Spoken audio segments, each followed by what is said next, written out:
Hello, Canada, Australia, Singapore, Netherlands, Japan, UK, France, Ukraine, New Zealand, and the USA, and all of my global listeners. I thank you so much. You are tuned in to the Childcare Director's Chair podcast. I am your host, Erica Scoccio, and today we're going to talk about biting, hitting, aggression, and all the things that happen in childcare centers. So, childcare directors, lead teachers, we know you are coaching your teams through it. Tough behaviors are happening across the globe. I want to be able to give you some tools that will help you with confidence and consistency. Because let's be honest, nothing clears a classroom like a good old toddler tantrum with bonus biting to boot. So if you've ever had a teacher panic mid-meltdown or struggle to explain to a parent why their sweet angel suddenly hit someone with a puzzle piece, this one's for you. We know aggression isn't just chaos and kids misbehaving. We understand it's a form of communication. And as the director, you're not just managing behaviors, you are leading the response. In today's Childcare Director Chair podcast, we're going to dive into how to handle aggression like a seasoned pro, with tools that can help your staff stay calm, your kids feel safe, and your families stay confident in your leadership. Number one, de-escalation is a skill. It is not a superpower. When a child becomes aggressive, their brain often isn't a stress response. Fight or flight. That means literally they cannot express what they're thinking. They don't have access to that part of their brain for logical problem solving. So if a teacher yells or reacts emotionally, it usually escalates the situation, not calm it. So how you can coach your team? Teach them to respond, but not react. Help staff practice with the pause. That means taking a breath before stepping in. We teach children to self-regulate, and adults have to model that. Also, make sure your staff understand staying physically safe but emotionally available. Use a calm tone. Limit the amount of words. Teachers can sometimes go on and on and on. Say what you mean, say it clearly, say it calm, and maintain a soft but alert presence. And in times when kids are in distress, we need to be co-regulators, not disciplinarians. A child in distress needs an anchor. Train your staff to use soothing body language, relaxed shoulders, slow movements, steady eye contact, but only if a child is receptive to that. Instead of saying, stop biting, or that's not nice, coach your staff to say, I cannot let you bite. So let's go to the calm down spot together. And you want to practice the 3-step approach. Name the emotion, set the limit, and offer a regulation tool. So name the emotion. I can see you're upset. Set the limit. I cannot let you hope. I cannot let you bite people. Then offer, here is what we can do.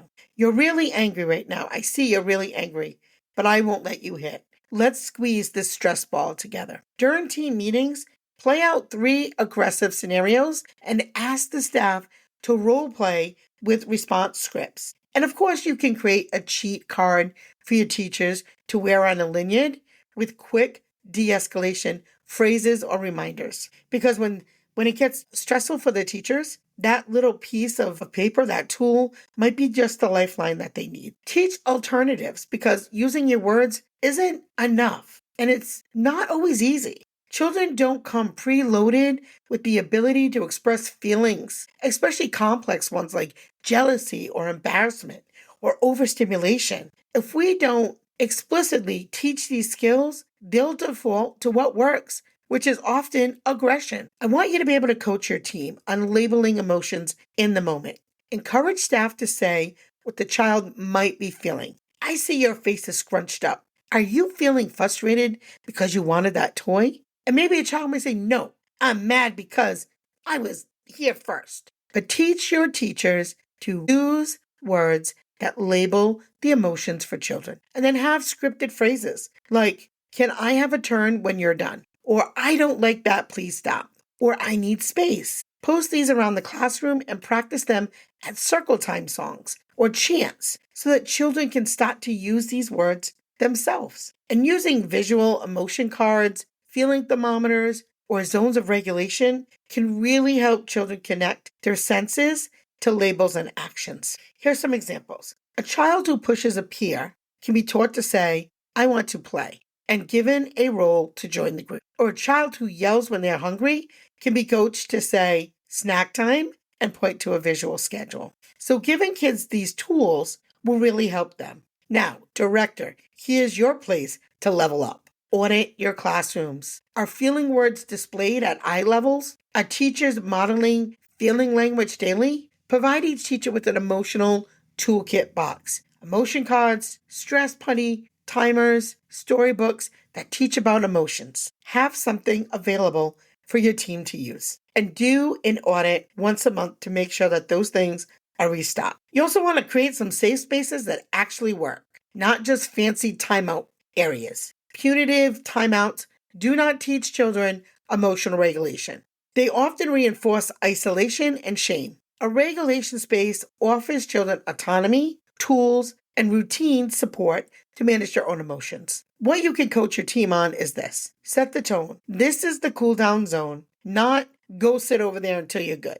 That's a punishment. Here is the cool down zone. When you feel angry, upset, sad, you're able to use this space, right? And when you do that, the kids have that ability to go over there when they're feeling away. And you want to introduce that space during calm moments. Let the children explore the area, practice breathing there, go there for breaks, even when they're not upset, and equip that space so thoughtfully. Think about soft lighting, sensory tools like fidget toys or pinwheels for breathing, or stuffed animals. Mirrors too, they can help with the motion recognition. Visual breathing guides or calming jaws, noise canceling headphones. And these are tools that help all children. Again, not just children who have challenging behaviors. Might be a child who's just having a hard time separating from mom. Or maybe they didn't, they come from a two-parent household and they didn't get to see one of the parents this week as planned. There are many things that will give children big emotions. In a preschool classroom, a 3-year-old might want to voluntarily go to the peace tent with a breathing star after getting upset oversharing. A 4-year-old might use a visual feelings menu to point to how they are feeling before they return to a group. Directors, here's where you can level up. Add a calm down space review to your monthly classroom walkthroughs. Hold a reset space. Have that reset space workshop for your teachers so they can design their classrooms and their calm down kits, because they do know their kids best. And coach your staff. Don't just correct them. Adults can feel shame or fear when they don't know how to handle aggression, especially if they've been disciplined for how they responded in the past. A director's role is to build skill and confidence, not just call out mistakes. Here's a way that you can coach your team around that. Debrief with compassion. After an incident, ask your staff, how did that feel for you? What was challenging and what worked? And use those real-life moments as learning tools. Observe and then offer praise and feedback. Here's some examples. Could be, you got low and stayed calm when she bit, and that was key. Or the next time, let's try giving her a sensory bottle earlier to prevent that escalation.